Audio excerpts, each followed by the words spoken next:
Hi, good evening, everyone. I'm Wiki Beng. Welcome to Penang Institute to our latest book discussion. And what a book this one is.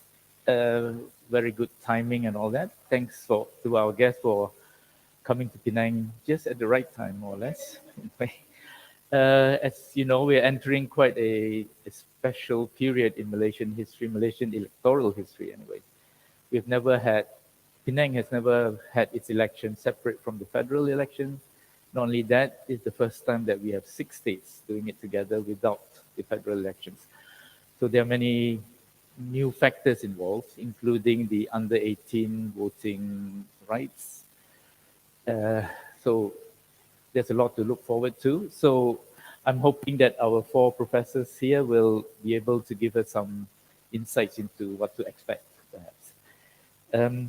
Now, I got the book last year, and I have to admit that I didn't read it until 2 weeks ago.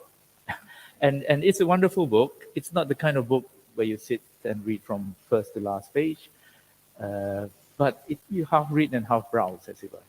And I think it's a wonderful book. I think and it took them 10 years to write, more or less, right? That tells you what a difficult subject it is. But I think the approach itself is rather solid, and therefore, books that take a long time to read usually are not that great to write are not that great to read. But I think this is a really book that I would recommend everyone interested in Malaysian political history and structure to look into. Now, these are old friends. They've been at Penang Institute quite a few times. Welcome back again. I'll quickly introduce you with one-liners, perhaps. The book is a book of comparative study of certain countries in Malaysia, in Southeast Asia, and these 4 together, well, they know most things about Southeast Asian countries, of course. Edward Aspinall, I'll start with that. Is from the Australian National University. He is the Indonesianist in the group, and then we have Meredith L. Weiss, a very old friend of mine from the University of Albany, who studies Malaysia and Singapore. And then we have Ellen Hicken, who is professor at the University of Michigan. And, well, instead of listing all the countries that he's good at, it might be easier to list the countries in Southeast Asia he doesn't study. He studies most countries in Southeast Asia. I'll leave it at that. And then we have Professor Paul Hutchcroft from Australian National University as well, and he does the Philippines largely. So you can see we have quite a battery of experts here tonight. So let's welcome them. Yeah, and welcome them to the stage, perhaps. And I think the plan is for Meredith to start to introduce the book to all of you, to those who haven't read it. All of you, I think, should come up. Yeah. It was not possible for Gerak Budaya to get the book to sell today. It's out of stock around here in Malaysia. It takes about 8 weeks to get it. So for those who want the book, you'll have to order it online or from Gerak Budaya. Yeah. So please, Meredith, over to you. Thanks. Do we have the slides? Okay, so while those come up, okay, great. So thanks, Kibeng, and thanks to all of you for coming. It's always great to have a reason to come back to Penang. The one doesn't need a reason. So I'm really happy to be here. So as you heard, this is a project that's been long in the making. And it's a comparative project, although I will say that I am happy also to discuss Malaysia's recent elections, upcoming elections, and so forth, even though that's not so much what the book itself covers. Okay, so as you heard, this project started around 10 years ago. Most of the research in Malaysia was really around the 2013 Malaysian elections, so we started before that point. But then we've kept going with the research since then. So we're interested in the book in a set of questions related to the role of money in electoral politics. So that's everything from what's often called pork barreling or patronage, to vote buying, to everyday clientelism at the individual or community level. So for instance, giving money for medicines or school uniforms or sacks of rice out, or just cash payments like the kids in this photo that you're looking at in the Philippines are preparing. And it could also mean things like paving a local road or sprucing up a mosque or a community center, all of those things. We are curious about the paths and processes through which those payments might translate into votes in different contexts. So we explore those ideas in the book, the key findings from which, just the very high-level key findings, we'll present today. So we'll give a very brief overview and then turn things over to more of a conversation. Okay, so we've developed a set of 5 overarching questions that we work to answer as part of the project. The first 4 are largely descriptive, as we identify general patterns and explain how they operate. And then that description we find to be a major contribution of the book and necessary for our comparative analysis. Whoops, so let's try and get this right. Okay, so the first is what distinguishes the forms of patronage that candidates, parties, and campaigners deliver to voters and other supporters. The second, through what sort of political networks do they distribute that patronage? To what extent do specific types of political networks tend to be associated with particular forms of patronage? And then how do these distinctive patterns of patronage actually work? How and to what extent do they influence voters? Those are our 4 sort of largely descriptive questions. And then our 5th and final question focuses our attention on analysis and causation. So what explains the patterns that we observe both across and within countries? So in answering this question, we explore both why certain types of networks and patronage tend to align and why some forms of patronage politics and networks occur in some countries or subnational regions, but not in others. And just as a side note, I'll say that the cover of the book, the painting on the cover, is by a Malaysian artist. Some of you may recognize a Penang election of the 1970s if you look closely at some of the emblems and candidates. So it's nice to bring it home. Okay, so our research focus is develops a series of case studies in connection with national and local elections in Malaysia, Indonesia, and the Philippines as our primary cases, with Thailand, Singapore, and Timor-Leste as secondary cases. We had expected Thailand to be a primary case, but then they canceled elections, so no Thailand. And we also have a smaller scale focus on additional elections. So the Sarawak state election in 2018, a series of Indonesian local elections, and its 2019 general election, and the Philippines 2013 midterms. Okay, so what did we do? We did national voter surveys, which each included a set of survey experiments. We had local broker and voter surveys in Indonesia and the Philippines, for which we got lists of brokers and the voters that they were targeting from candidates. And we surveyed all the brokers and a sample of the voters in those areas. We had focus group discussions in Indonesia and the Philippines, and then extensive interviews with candidates, campaign staff, and election officials in all 3 cases. But the centerpiece of this was a really large-scale ethnographic effort. In each country, including here in Malaysia, we worked with University of Malaya and Terence Gomez and Surin Kaur as our sort of local counterparts. So in each, we trained a team of around 50 or 60 local field researchers, most of whom were PhD students or early career researchers. We distributed these 50 or 60 people in fairly representative constituencies throughout the country, so about 30 different constituencies in Malaysia, for instance. And they spent between 2 and 4 weeks in the field prior to elections, depending on the duration of the campaign and so forth. For Malaysia, it was about 2 weeks because duration of the campaign. They interviewed candidates and campaign staff, they shadowed candidates, they attended campaign events, and they observed and documented what they saw. So posters, messaging, and so forth. So overall, across our 3 core countries, the researchers conducted about 3,000 interviews. They produced thousands of pages of interview notes, of event reports, of campaign analyses, and so forth. And they contributed to a series of country-specific edited volumes, journal special issues, and standalone articles. And the research fed into several PhD dissertations. So we feel like, I don't know, grandparents. And so we had a number of books that came out of the project, including these 2 in Malaysia. And again, a whole lot of other work and continuing collaborations as well.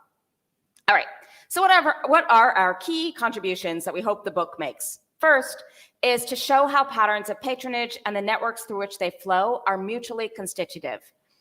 Second is, and we can talk about we'll go very quickly and then talk about these, whichever you would like to talk about, we'll talk about in the Q&A. analyze how state building, party development, and political institutions combine in different ways to produce coherent, self-sustaining patterns and systems for patronage. We try to challenge our understanding of the meanings of and motives behind clientelism. We distinguish among types of patronage. We explore the ways in which patronage politics interacts with identity and group politics. And we complicate the links between development and patronage politics. All right, so a very quick sketch of this is that we have 3 major types of patronage and 3 types of mobilizational networks. We have micro, meso, and macro particularism, which are roughly gifts at the individual level, like vote buying or sacks of rice or whatever else. Things that are at the community level, like maybe fixing up a mosque or building a road that goes to a specific kampung. And then we have the macro is sort of large scale development projects and so forth that are tied to or projected as though they're tied to an electoral outcome. And then we have 3 types of mobilizational networks, which we'll put together in a complex chart in a moment. So in Malaysia, we have party-based machines, really political parties run the show. In the Philippines, we have less of the political parties and more these local machines that this yellow picture that you sort of see in the background, that's a local machine in the Philippines that tag on to different parties, but that are really locally based, usually under a mayor. And in Indonesia, we have these ad hoc teams that form just for the election, often called Team Success. I will say, though, that we also are aware of and address, although it's not really a focus of our study, that there are also non-patronage based appeals. So when studying patronage politics, we're not suggesting that that's the only thing that matters. We also have programmatic policies, so promising to, make public transit work better, which is a benefit for everybody. We have normative appeals, like appealing to Islam. We have identity-based appeals, which might be oriented around things like ethnicity. And then we also have charisma or populist appeals, Duterte being Exhibit A. Throughout, we have an historical institutional premise, which is that history and institutions are important. So we try to understand when and how elections and parties developed, when and how a strong state bureaucracy developed, which might subvert the need or the space for these sorts of patterns, and what the incentives are for cooperation and coordination. So very briefly, Malaysia experienced, as you all will know, at a very early stage of the development of the modern state, a single coalition that was able to capture the central government, monopolize state resources, and use party networks to mobilize voters. That position enabled the coalition to rely on largely macro-particularistic credit claiming to mobilize support. So these are the grander, building housing projects in particular areas, things like that. Political candidates later either had few incentives if they were from the BN, or opportunities if they were from other parties to invest in private forms of patronage. In other words, they could use the resources of the state to maintain support. Majoritarian electoral rules, the first past the post system in Malaysia, favors consolidation around 2 parties or coalitions, coordinated campaigns, and a stronger party than personal vote. And of course, current developments are throwing some of this into some havoc, which we can talk about, because we don't think that any of this history continues. We don't consider that any of this has reached an endpoint. For the Philippines, strong local machines under oligarchs established their dominance early in the 20th century as American colonial administrators focused more on establishing elections than developing a robust national bureaucracy. Provincial machines headed by locally powerful families became the building blocks of politics, linked upward to national legislative posts that were dominated from politicians from those same families. Post-independence, those machines remained the most important networks for distributing patronage to voters, discouraging the development of strongly programmatic national political parties. And for those of you who follow the Philippines, you will probably recognize some of that description. For Indonesia, parties and politicians have been unable to monopolize distribution of public resources in the post-independence period. This is largely because Suharto's authoritarian New Order regime built up the bureaucracy as a principal vehicle of its rule, including in the distribution of patronage. So even after the reintroduction of democratic elections after Suharto's fall, the bureaucracy retained much of its authority and control over resources, which limited politicians and parties' access to them.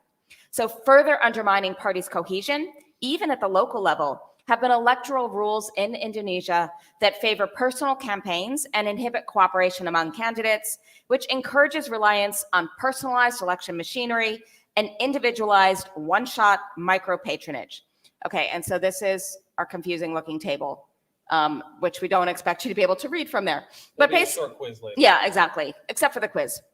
So our empirical research, which builds on this history, leads us to identify in the volume 3 different types of what we call electoral mobilization regimes.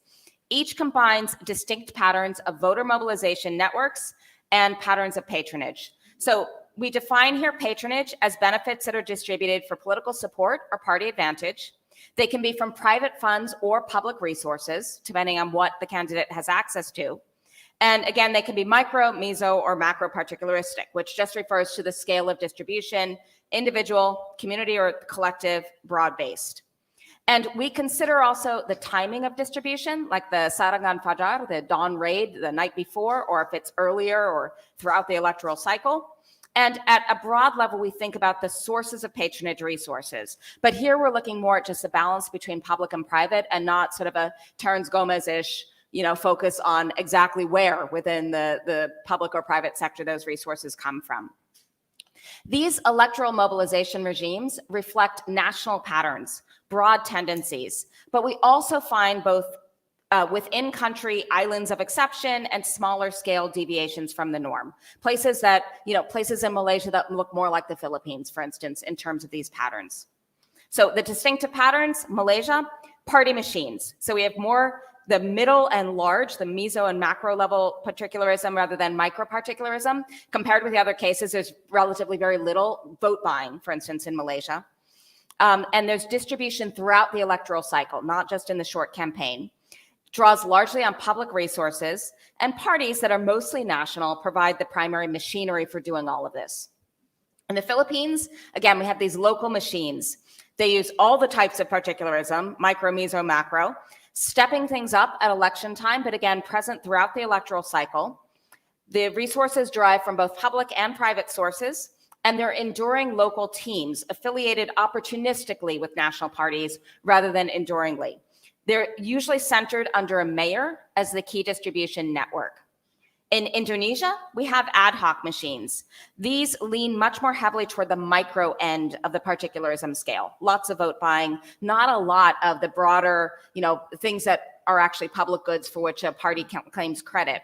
They draw largely on private resources rather than state resources because, again, the bureaucracy controls access. And they're distributed through candidate-centered rather than party-centered temporary campaign teams. And then we have some secondary and additional cases that sort of fit within these types. Okay, so our framework, sadly, does not explain everything. Like, we can't explain the coup in Thailand with our framework, alas. So what we don't explain is quite a lot, okay? So our 3 regimes, electoral mobilization regimes, they're neither unique nor exhaustive. Other countries may fit the same pattern, or they may suggest additional patterns. Part of our goal is to present a framework and a method, and then encourage discussion or ideas of what other countries may fit and what that helps us to explain. Okay, so for instance, we can think of party-based regimes like Malaysia's in Timor-Leste, in Singapore, in Japan, Turkey, Mexico. We're not limited to Asia. Local machines in Thailand, that's dominant mode. And then ad hoc machines as in Indonesia, in Peru, in Papua New Guinea, and the Solomon Islands. And we're sure there are lots of other places that have similar systems. Second, there is a normative aspect to what we're saying.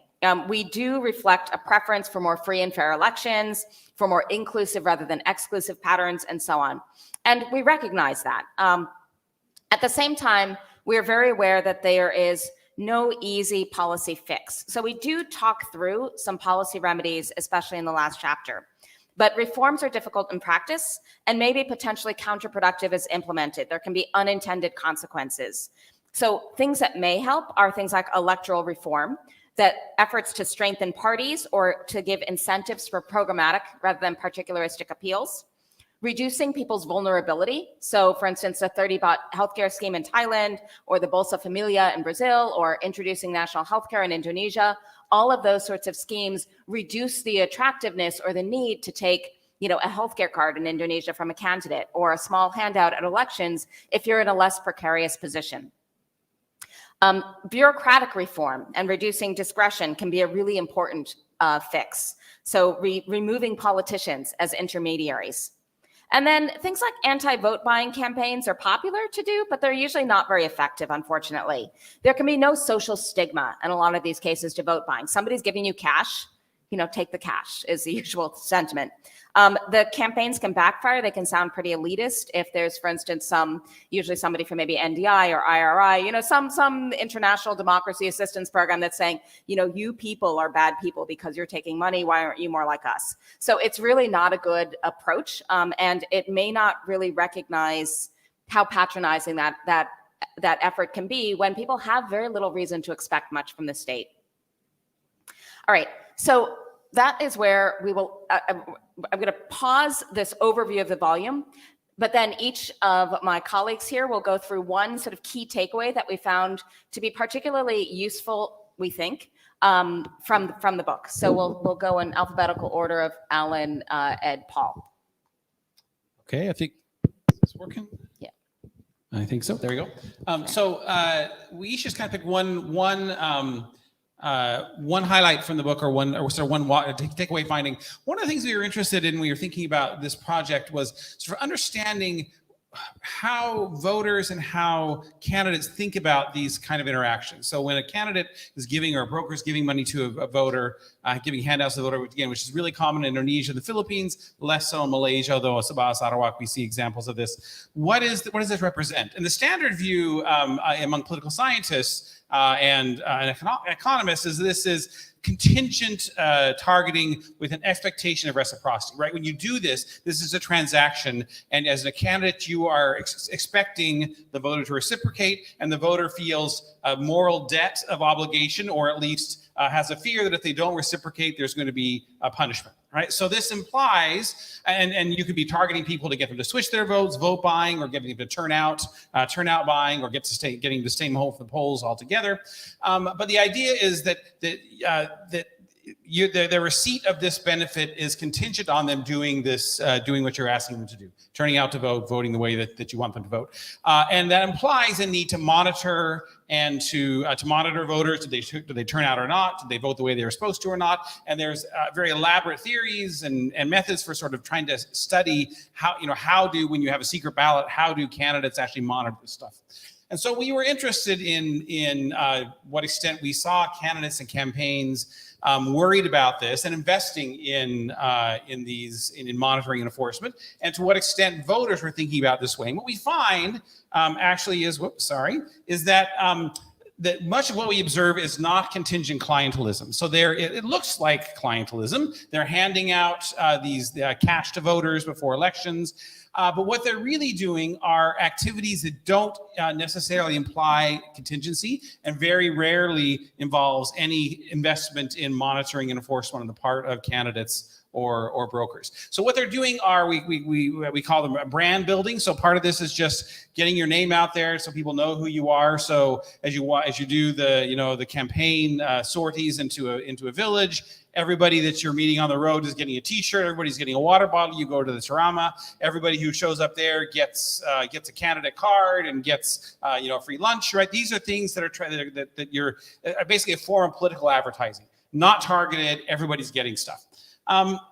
The second is credibility buying. So this is targeted, but you target money at your supporters as basically an entry ticket, right? This is the price of admission that you have to pay in order to be seen as a serious candidate among voters and among your campaign workers. So candidates who don't play this game are seen as not credible candidates. So this is, and in fact, candidates bemoan the fact that they have to do this, but feel like if they don't, they're going to end up on the losing side of the scale, right? Voters won't take them seriously. Their campaign workers, brokers won't work for them. And so this is, you target your supporters to demonstrate, I'm a viable, credible candidate. You can trust, you can vote for me.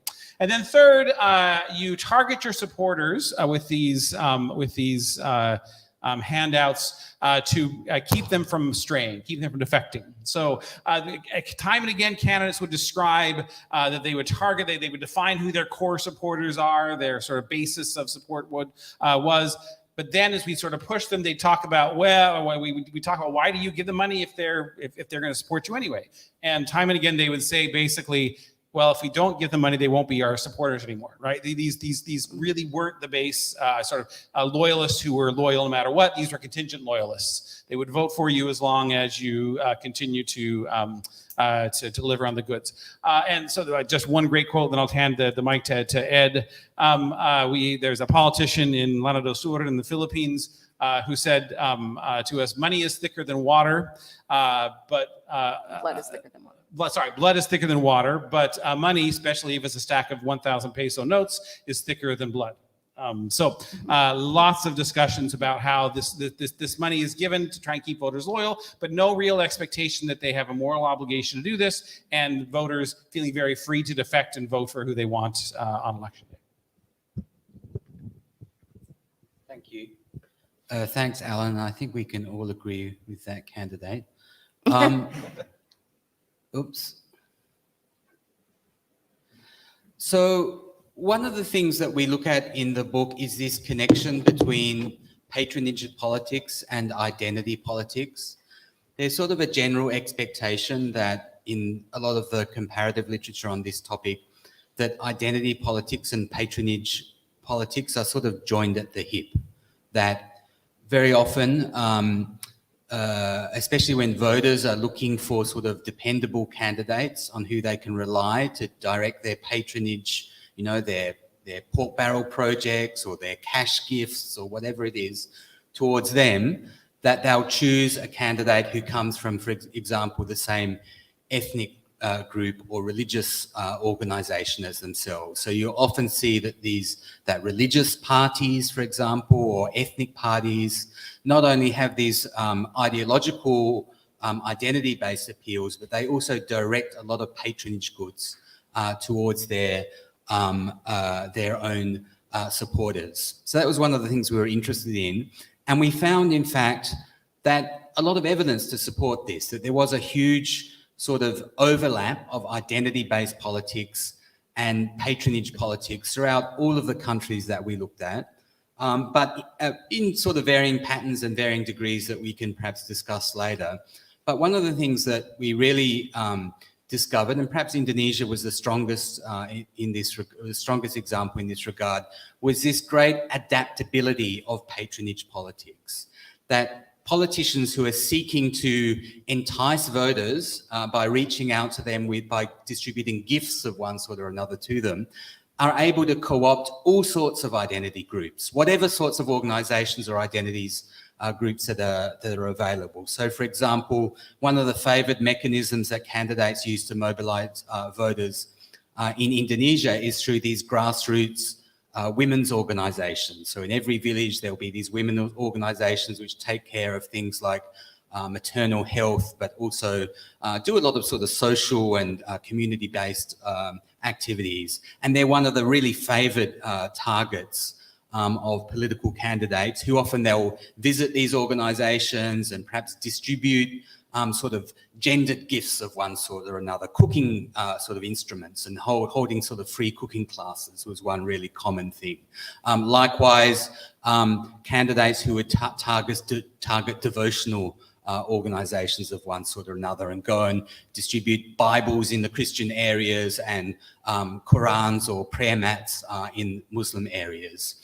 So we see this huge variety but it should be stressed that it's not only these sorts of classical sort of gender, religion, ethnicity that candidates target when they're seeking out identity groups. Almost any kind of organisation can be co-opted by politicians in this way.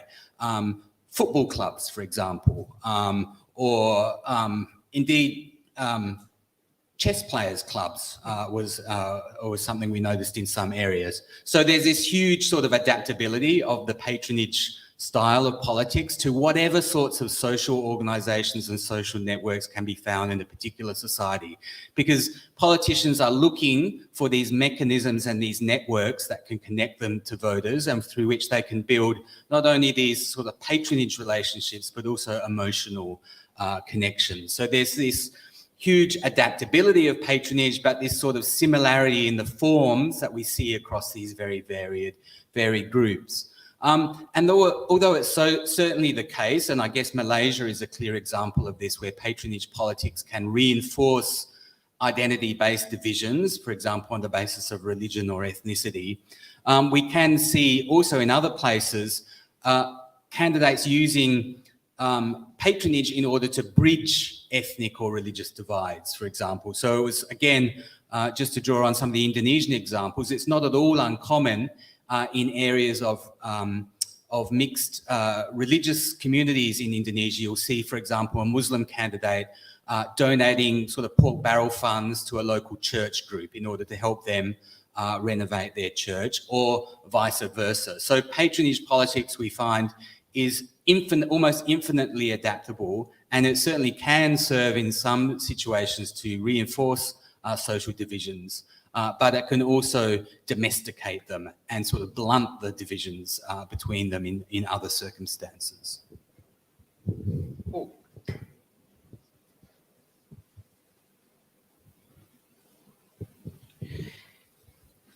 I want to start just by saying how great it is to be back at the Penang Institute. So I'm going to get to the book in a little bit, but just to say that we wrote significant chunks of the book here upstairs in various writing workshops.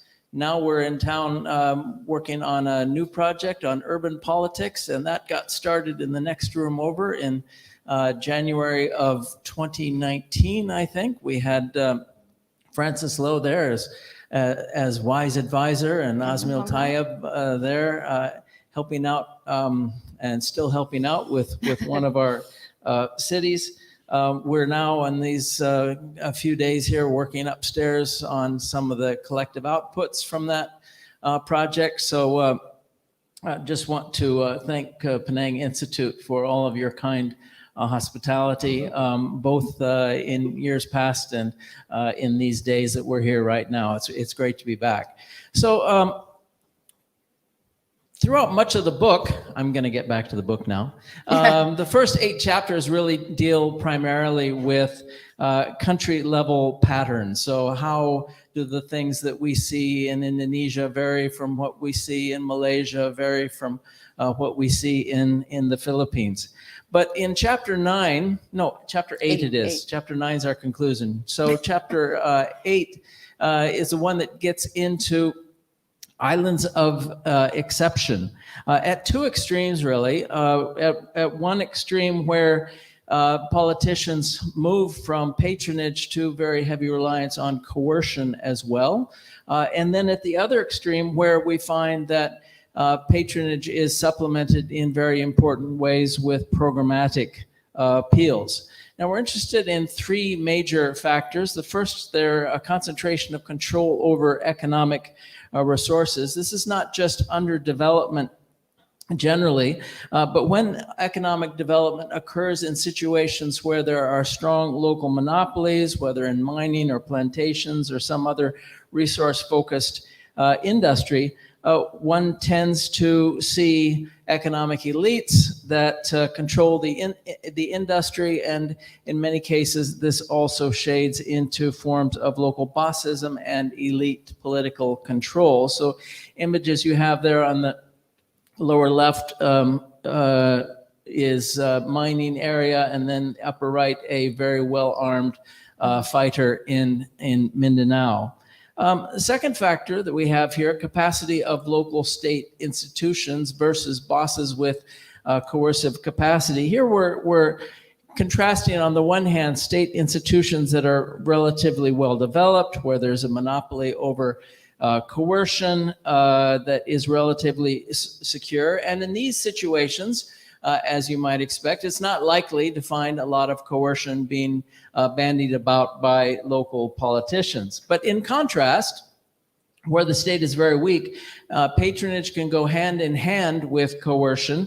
For example, bosses using coercive resources to supplement patronage with strategies of intimidation or thuggery.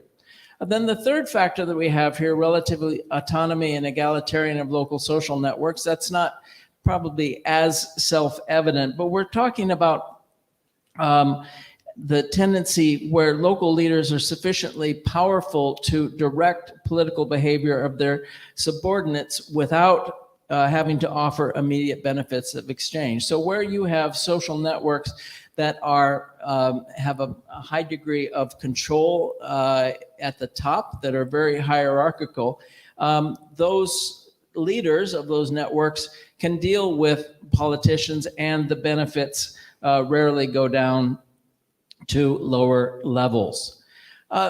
Then we further note, and this is the fourth point there, islands of exceptions that are centered around reformist local political machines. Regions with relatively developed and diverse local economies, robust state capacity, and both dense and egalitarian local civil societies, unlike what I was just describing, offer more fertile ground for alternatives to patronage politics.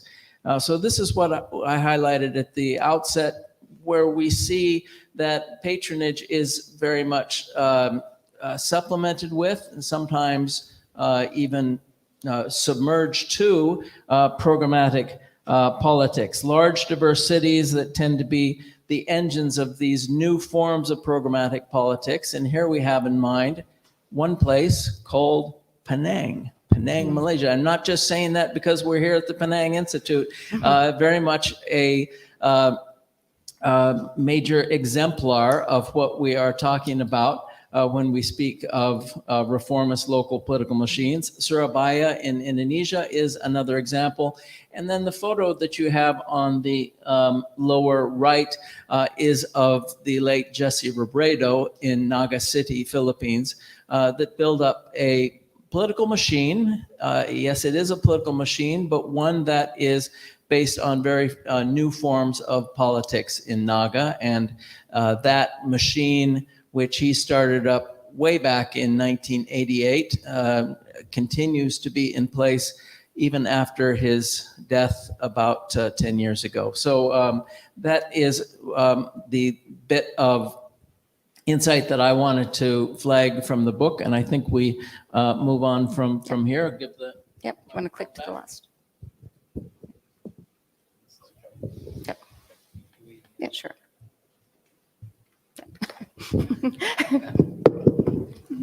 Yeah. Okay. Thanks to all the professors for the key point that you want to make tonight. As I said earlier, I did find the book very interesting to read, but also at the same time, I have to say that I came away rather pessimistic about democracy in new nations. Now, what we have done is compare three of the most vibrant democracies in Southeast Asia. And because through that comparison and the differences that you point out, the basic structure of how democracy works in this country. I'm led to think of the path of dependence, of course, of these countries, and therefore of the type of colonialism and the experience of colonialism that all these three experience, and what was left to them by the treating colonialists.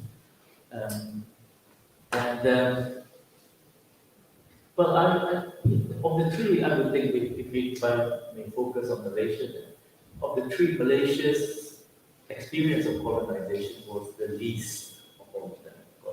Not only the shortest, but even the penetration into Malay culture, Malaysian culture was also the least compared to Indonesia, the Philippines, of course.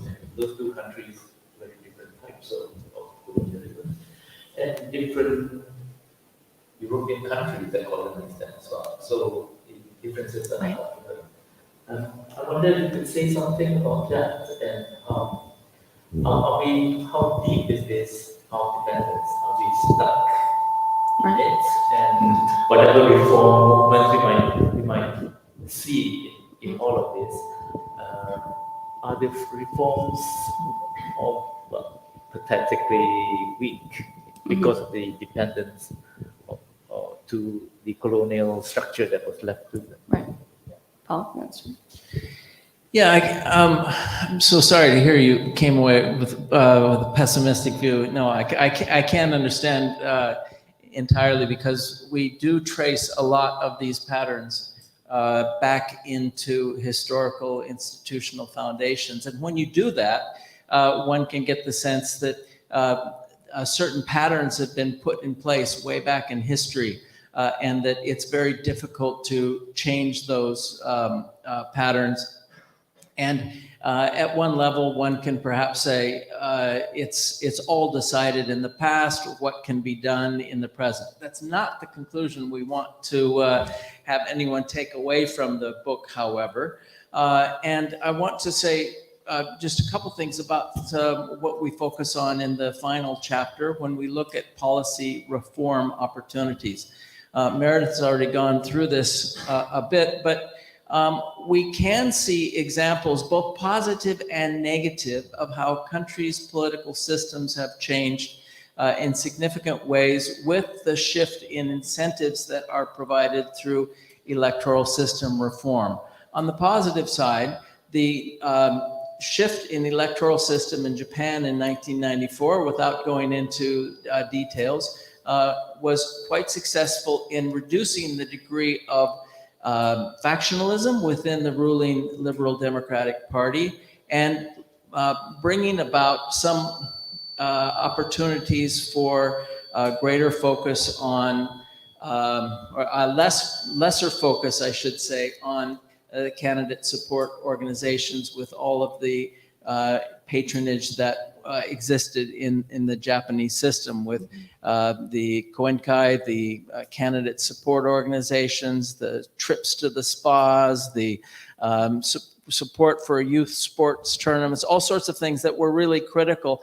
That was in place because the Japanese electoral system had a great deal of intra-party competition. So by removing significant elements of intra-party competition, it did undercut some of the very strong candidate-centric nature of this. Now, on the negative side, something that Ed can speak to much more than me, is the way in which in Indonesia there was a shift in between 2009 and 2004 and 2014 in particular, from a closed list proportional representation system to an open list proportional representation system. It seems like a very small shift, but that small shift really changed the way politics was done in important ways. Yeah, thanks. I mean, yeah, optimism and pessimism, right? I mean, you might be surprised to hear this, but in many ways, when I look at Malaysian politics as an outsider, as someone who's neither a Malaysian nor someone who specializes in the politics of Malaysia, one can see a lot of causes for optimism here, in fact, I would think. And one reason for that is that we do here see a political system that is based on strong parties, which has the potential, therefore, for a high element of programmatic competition, i.e. discussion of policy. Now, we know that historically, the downside of that has been this capacity for electoral authoritarianism. But just to illustrate, I mean, I recall this time when we made a big research trip during the 2013 elections here in Malaysia, and this was my first ever experience of witnessing elections in Malaysia. And I remember being just shocked on entering Malaysia how the landscape of electoral politics in Malaysia was so different to what I'd become used to in Indonesia. Because everywhere we went, we saw party banners, party flags, party colours, party symbols, and actually a lot of discussion of policy. a lot of discussion of identity politics as well.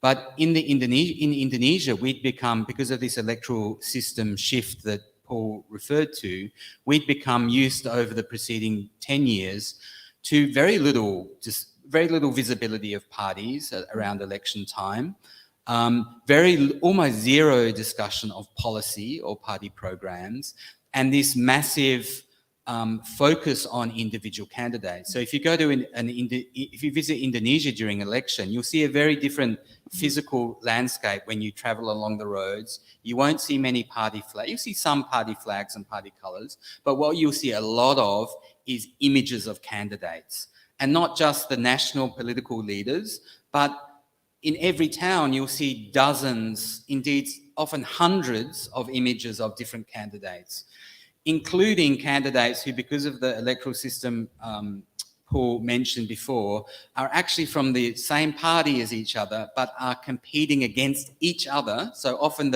your major rival, if you're a candidate from Party A, are the other people on your party candidate list also from Party A.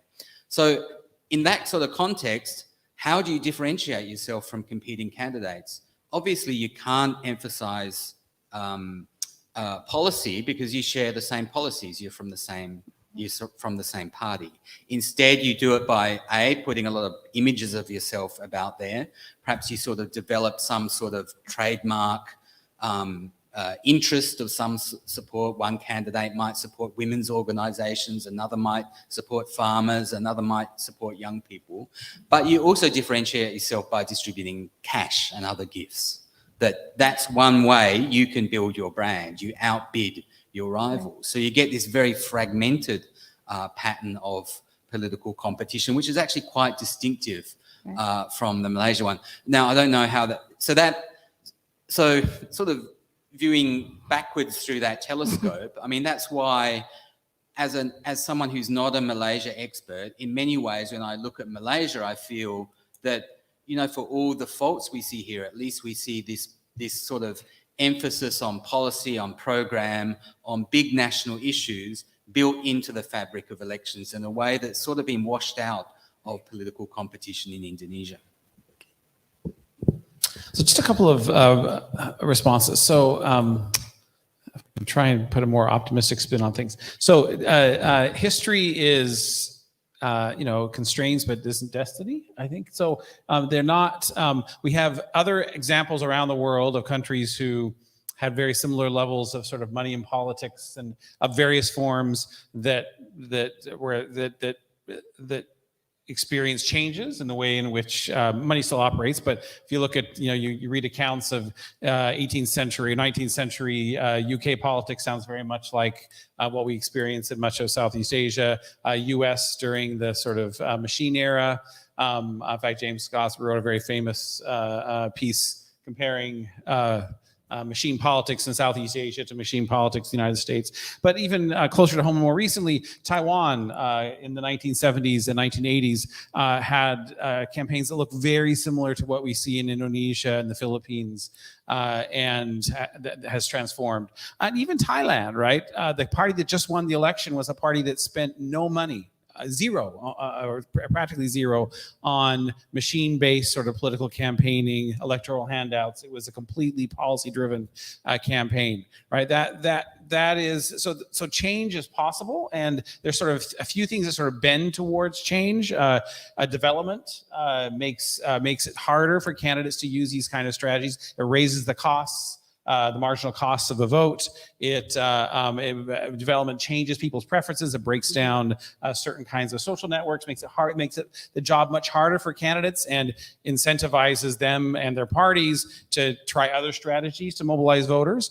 Also changes to the bureaucracy, so a more capable bureaucracy that's delivering goods, reducing the vulnerability of citizens and their need to use a patron to be able to access state resources, access emergency help when they face a crisis, and reforms that sort of reduce the level of discretion for politicians, their ability to intervene and and help or reward their supporters, as well as the electoral institutions that Paul mentioned.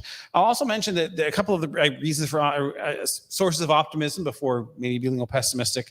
One thing we didn't see for the most part is that while this stuff is ubiquitous, generally it doesn't change the outcome of the elections. And that's because politicians are generally targeting people who are already predisposed to vote for them anyway, right? It's reinforcing ties, rewarding ties, rather than changing people's minds. On the margins, we probably have races that may have been different, but generally we're not getting different outcomes, so that's reassuring. This is also a form of redistribution. Voters talk about it in this way. This is our chance. This is our chance to have it rain, right, and be able to get a little bit of money from the state that otherwise we wouldn't get.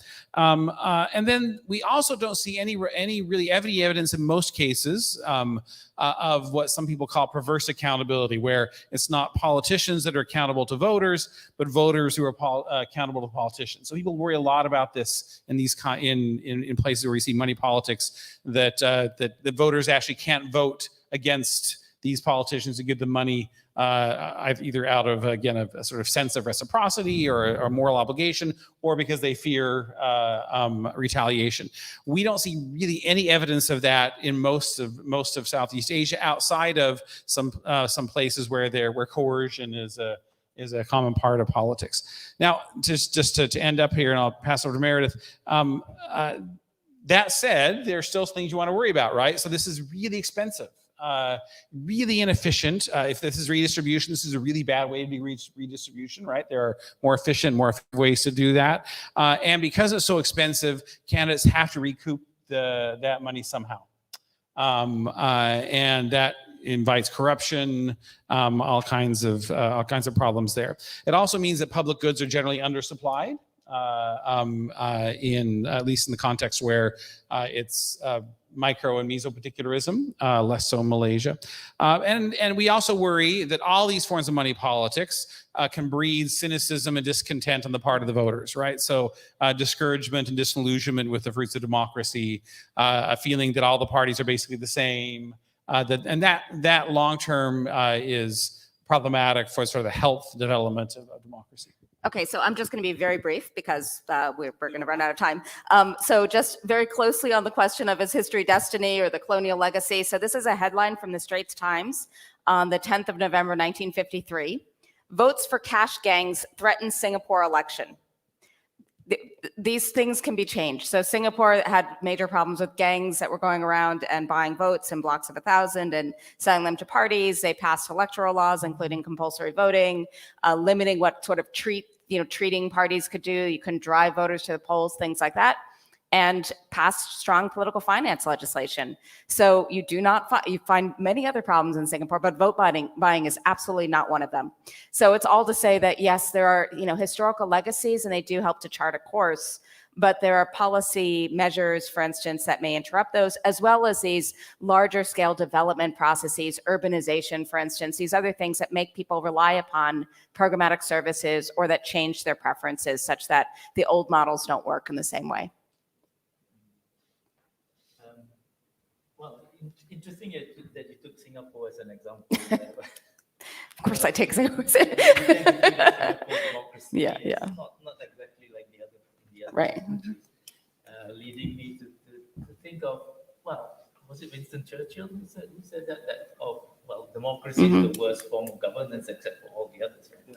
Yeah. But reading the book, actually, I would like to add a bit to that what if the reality of having democracy is that you're stuck in low-level government. Right. And so all the processes of democracy and elections become really a distraction for bad governance to continue. Still on my pessimistic track, but you don't have to comment. But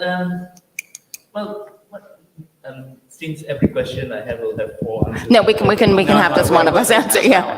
So I'll ask a general one last question before I let the rest join in.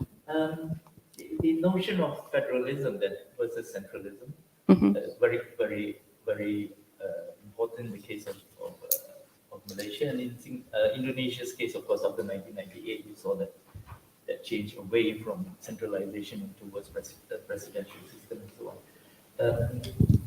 Could you say something about that? About countries being formed from colonial leftovers, and being forced to act like a unit and like an entity and like a. Just one person, so either Paul or Ed, I think would probably be best to. Well, first of all, I might just suggest that when we talk of federalism and unitary systems, that we emphasize the high degree of variation within both of those categories, so that federalism is not necessarily more decentralized than some unitary systems. If we look at federalism right here in Malaysia, one of the most centralized forms of federalism in the world, the federalism in Malaysia is far more centralized than the unitary system in the Philippines. The unitary system in the Philippines is characterized by a state that often has very weak reach, particularly at the periphery of the country, and that in some, but certainly not all cases, has the kind of phenomena of bossism that I spoke about earlier. So the two systems have a great deal of variation within them, and need to be examined, as I know that Francis and many others have here, in terms of their actual operations. So we don't get into too many elements of these issues of territorial politics in this project, but are touching on it a lot in our current project on urban politics in Southeast Asia, which looks at 17 different cities, 4 each in Malaysia, Philippines, and Thailand, and 5 in Indonesia. I know we shouldn't all answer these questions, but let me say one brief thing about Indonesia. With decentralization, I think the point is that it's not really a one-size-fits-all panacea. That's what people in Indonesia thought when they introduced decentralization. Bring government closer to the people. There would be more demands from the population on local government leaders to improve their performance, clean up government, deliver better development goods, and so on. And it's actually turned out like that in some places. A few, especially some of the biggest cities, the more developed places, Surabaya is one we often talk about. It's worked pretty well. And there have been these reforming local leaders who have responded to those sorts of incentives. But in a lot of places, it's had exactly the opposite outcome. And these, if you go to some remote district in Kalimantan, for example, where the local economy is dominated by palm oil plantations and mining magnates, it's just been a situation of complete policy capture. So I think that's the point about decentralization, that it just produces this complete sort of variegation of the political system at the local level.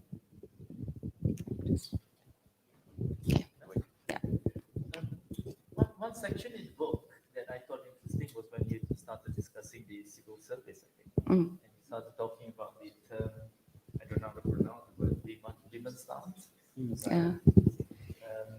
And of course, in the case of Malaysia, I think we do worry a lot about what the role of the civil service is and how much electoral changes can affect the civil service, the way it functions. Yeah.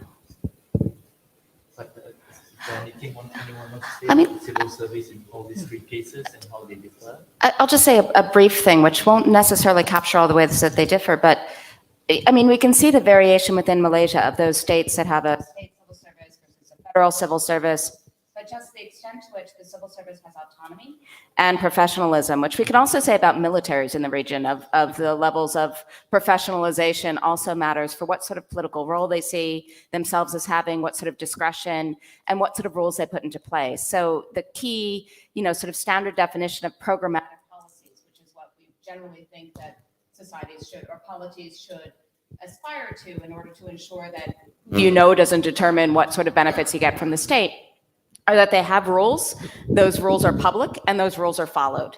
And so if you have a civil service that's willing to subvert those rules or to give discretion to candidates or to politicians, that really limits the space for that sort of programmatic policymaking. So in some places that can be because of the political capture of a civil service.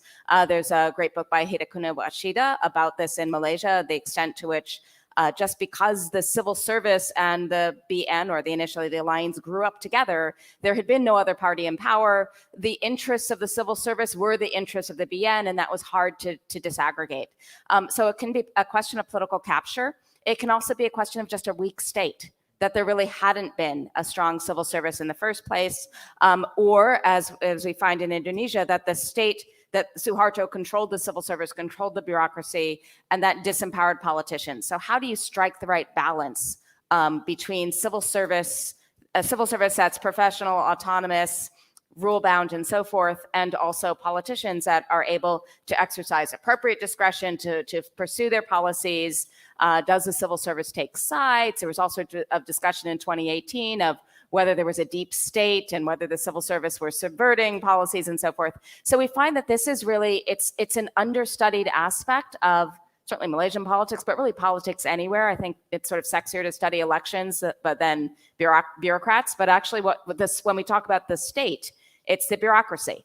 And so that really is a critical function of, or a critical feature of, where the variation occurs, and the fact that can often be very path dependent. It may be easier to change political power through elections than to reform the civil service in any meaningful way.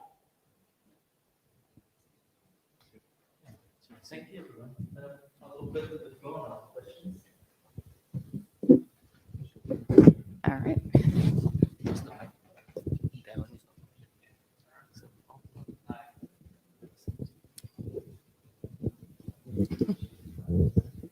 Hello? Oh. Hi. This is sort of directed to Professor Hutchcroft because you provoked this question. But when you're talking about these sort of the islands of exception, and then as your fourth point, talking about reformist local political machines, I was curious if you had observed, all of you in your process, what it was that you could see provoking that movement towards these reformist local political machines that you were talking about. Sort of what is it innate to that makes some places move there and some places stay as they are? Yeah, very good question, and very much in line with some of the work we're currently thinking about, because we want to develop this idea of model cities as part of our current project on urban politics, and look at it again with a lens across Southeast Asia as a whole. But when we think about what creates model cities, I think maybe the first impulse, at least for me, was, well, there's leadership that's been there that has pulled things in different directions. And just from a Philippine context, Naga City is not a sort of, wow, this is a really different kind of city that when you go there, that strikes you as this is going to create some amazing new patterns of politics that's going to be an island of exception. It's a fairly ordinary city, but it does have a visionary leader that came along in the late 1980s and was not trying to break the mold, and I'm not going to do machine politics. He's still a machine politician, but I'm going to create a different kind of machine. And he did that by bringing about new mechanisms of representation and participation. And within the machine, he would be building up people's organizations and trying to have more of a programmatic focus, so that if new health programs weren't just to those that were the supporters of the machine, but were available to the population as a whole. And that is a model that has stuck. But I don't think that any of us are satisfied with just, it's a it's a new kind of leader.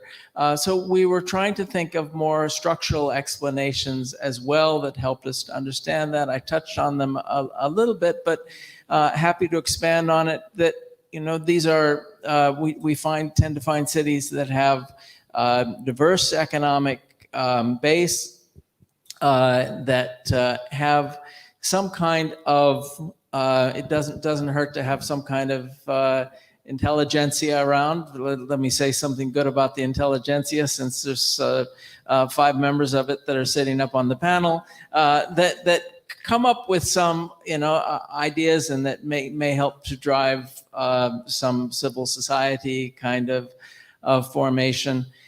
That we found this in other places, and are trying to tease out the patterns. I'll turn over the mic now to others that may want to speak more specifically to, say, Surabaya and Penang.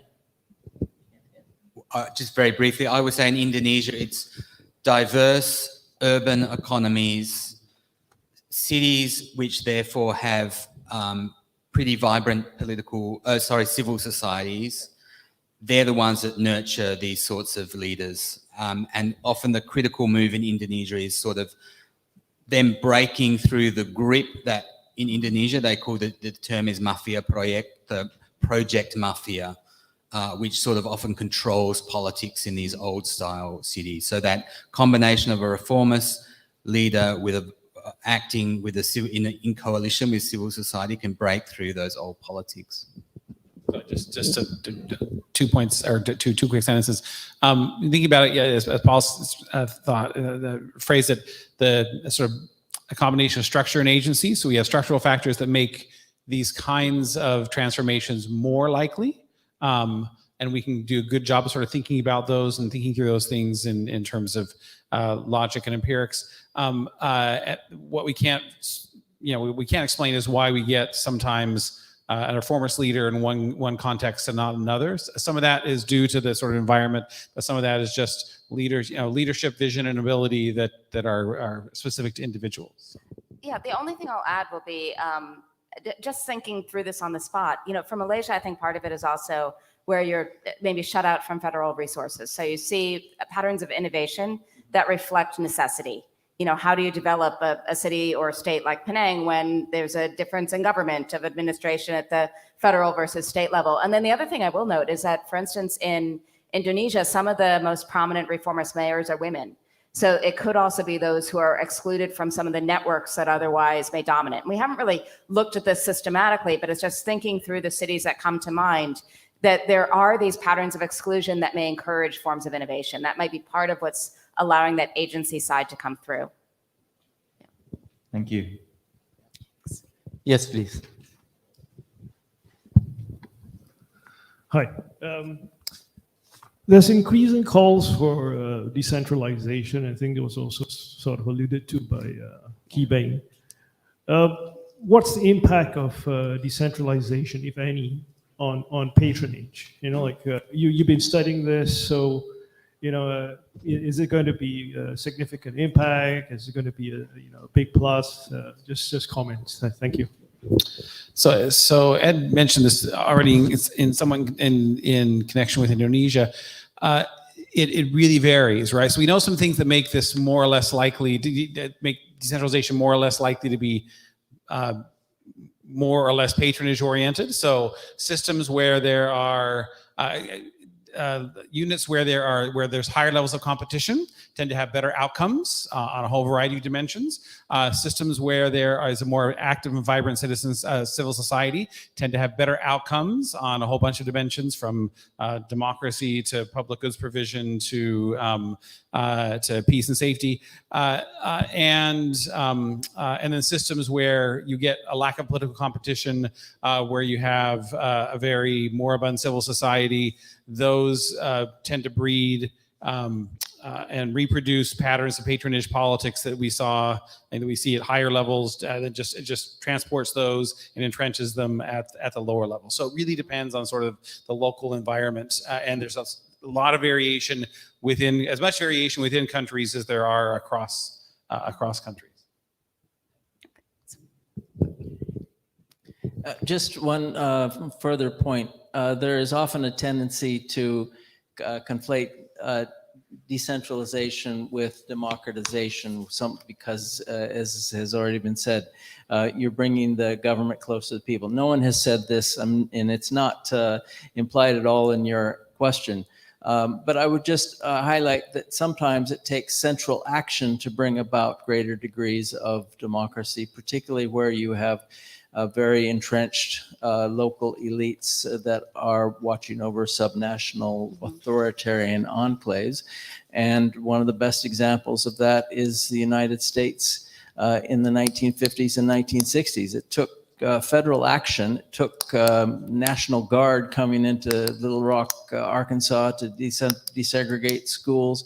It took the U.S. Justice Department going after some of the most egregious cases of local racist violence to bring about greater degree of democracy. So again, no one has suggested here that decentralization promotes greater democracy, but it's very commonly heard, and I think that often we can see how centralized action can be, in some cases, supportive of democracy when it is a well-developed democracy at the national level. Any other question? We have about 13 minutes. No? Well, okay. Potentially this book is going to make politics, the study of politics of Southeast Asia, absolutely boring. No. I mean, I think I like the work that you have produced in the past. But now you're trying to, in a sense, level everything down to actually the formal political process. Whereas in the past, we captured the non-formal realm in between elections. And when I teach in Southeast Asian politics, Malaysia is the worst example, the most boring case of everybody studies elections. Everybody writes about the origins and the participatory, what's the ideology of political parties, all these formalities, all the bureaucracy as well. But you go to Indonesia, it's so different. They talk about the military, they're talking about all these gangsters and and Paul's work on, it's all so interesting. But now you have resorted to this. And I don't think that necessarily this is actually where you should be heading. I think you should actually interrogate this whole issue. I mean, I think it is problematic when everything gets leveled down to this level. And for me, taking up Paul's point about decentralization, for me, actually, local government is where the formal political process meets the non-formal political process. And the beauty of it is that I can play a big role there. Although I don't belong to any political machine, I don't need to indulge in paying things out. I mean, I can mobilize my people, with our moral fiber and do something about this. And you can give them a run for their money. And I think for this reason, local governments should be investigated for this very purpose. And this is what's happening in Burma, where I'm doing my work now. This revolution is starting from the level of local governments. The military, the military cannot come down there. So they've resorted to just strafing, bombing the shit out of these people. But the ethnic armed groups, the students who have mobilized themselves, gone to rural areas, they're organizing there. They're running schools. They're working out judicial systems. They're collecting money, taxing people, and then redistributing that wealth. For me, that's politics. And I think, when you begin to do this kind of study, so broad, so comparative in nature, but anchored in formal political process, you run aground. You fail then to capture these dimensions. Or at least what I'm reminding you is, don't forget that beautiful stuff that you used to write about. I love that stuff that you captured all the time in the past. We're going to cling to that. It was the beautiful thing. I would talk about, Philippines and oh, utang na loob, pakikisama. This is how politics works. It's actually not, the two parties which alternate parties, and there was nothing. There was nothing there. I go to Indonesia, it's again that same thing. And so I'm just thinking, I'm just hoping that, actually this follow-up work that you're doing, you might actually want to go into this dimension as well. So- That's my comment. so- An old fart, 70-year-old man. That's all right. Well, so I'll engage Francis and push back just a little bit. So first, I think what we're doing actually, a lot of what we're doing in the book, and maybe it hasn't come across in our presentations today, is actually looking at the cracks between formal institutions. Right? This stuff's operating on the margins, in the middle of, sometimes alongside, sometimes in place of formal institutions, right? When we're talking about local political machines, when we're talking about the creation of these sort of formal support, informal support networks, these are often not we have this formal structure, right? But we have underneath or alongside or in place of these formal structures, the stuff of politics, right? This is what we're describing, and perhaps has not come across very well today, but that's really the space that we're trying to live in, and interested in the ways in which that interacts with, displaces, bolsters, undermines the formal as well as the informal. But the other thing we want to do, I think, is to interrogate some of these really interesting anecdotes we've all talked about, utang na loob in the Philippines, right? And when we get down to it, Filipinos, and we ask them and survey them and ask them directly, do you feel utang na loob? Maybe. When do you behave? If you don't, do you think though that if the candidate finds out you voted for someone else, anything will happen? Nah. When we ask candidates, what do you do if you find out someone you gave money to didn't vote? Nothing, right? So these things that we talk about as sort of as sort of core to culture, when it comes down to it, and we push and dig and prod, often we find out actually this is a much more complicated story than we've assumed on the surface. So I'll respond in a somewhat different way, which is to say, I actually agree that the study of elections gets pretty boring.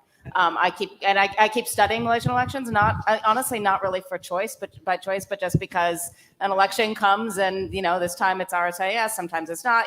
Oh, can you organize and then I'm a sucker for getting to watch the election, and so I agree. And so, but yeah, I mean, it's a very, for me as somebody who started off studying civil society and being really drawn by Francis's work on the fragmented visions and so forth, which is what got me started. That this does seem very formulaic and very formal political science and very mainstream.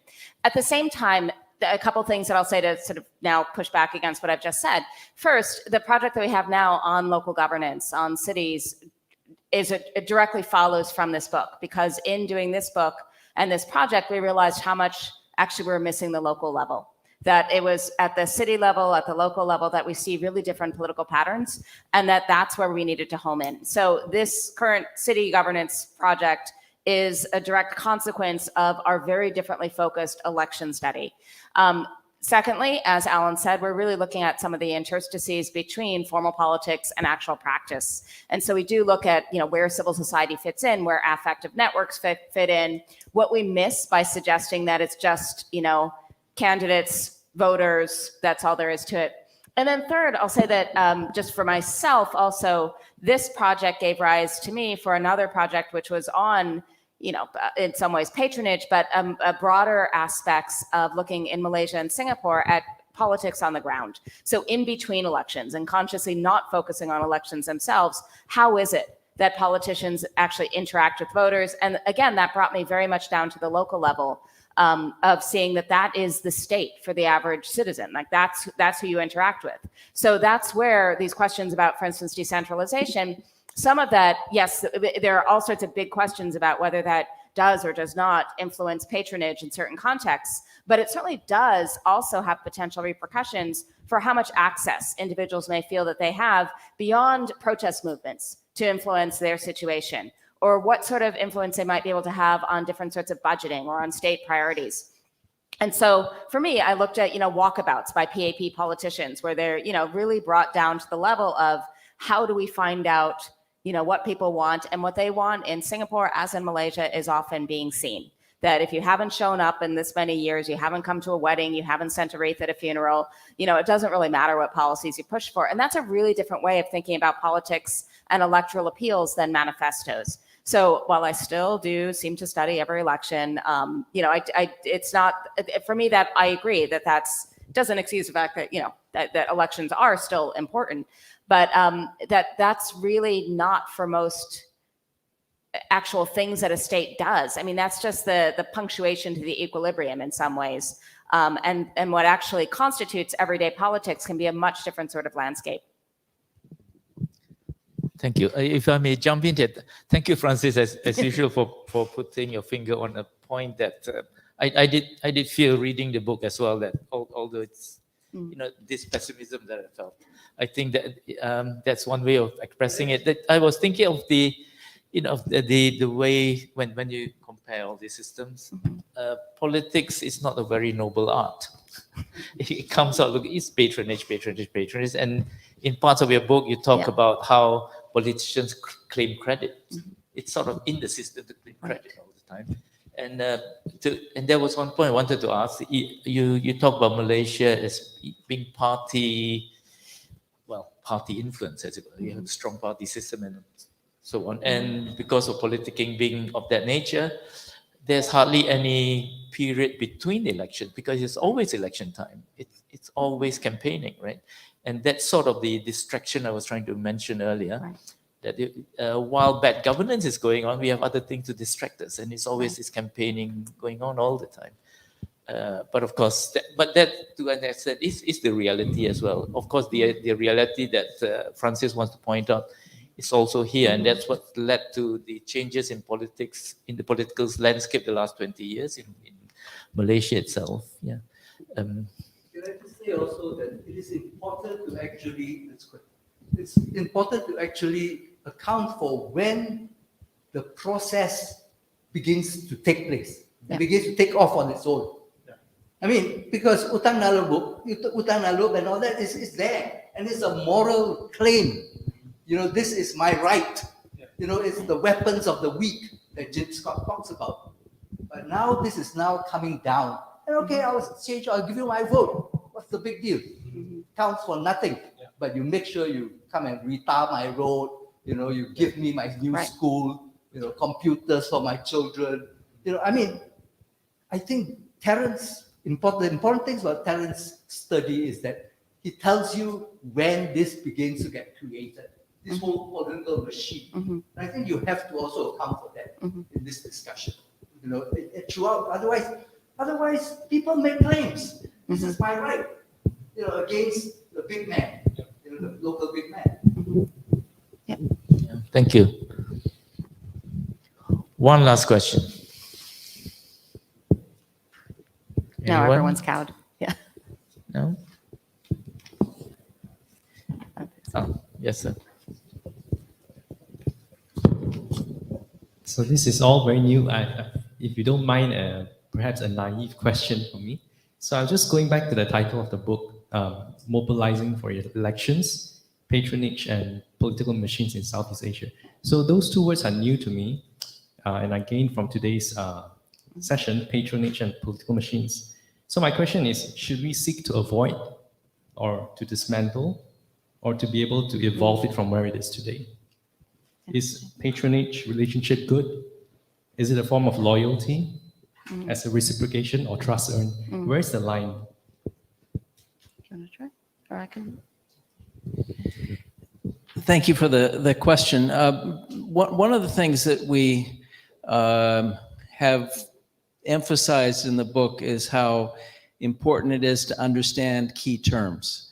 And when we look at patronage and clientelism, those two terms have often been conflated in the past, and we try to untangle them. And patronage for us is a material benefit, and clientelism is a relationship.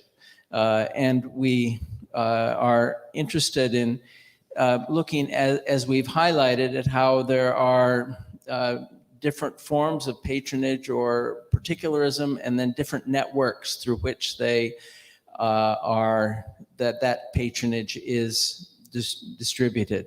So we're really interested in taking some concepts that have been out there in the public realm for a long time and giving more specificity to them. So I think we were all curious as scholars of comparative politics, how, just to take one term, money politics, how that is used in different settings in quite different ways. So money politics in Malaysia, which may put a focus on historically the way that UMNO is working with government-linked corporations and has this whole network of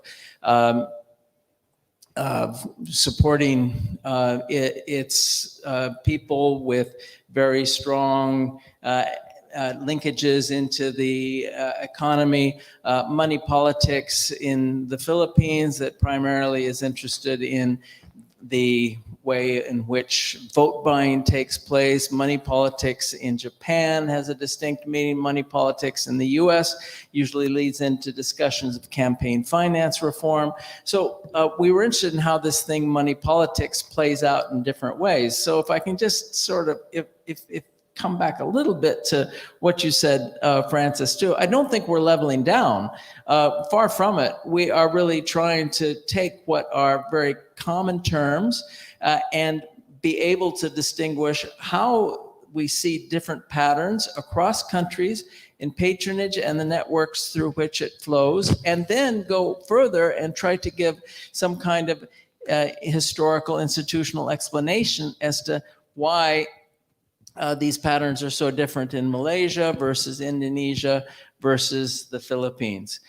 And I might also counter and say that we are not by any means moving away from interest in informal politics or the way in which formal institutions interact with the informal. In fact, the book is about lots of things that are shadowy and behind the scenes that are in the realm of informal politics.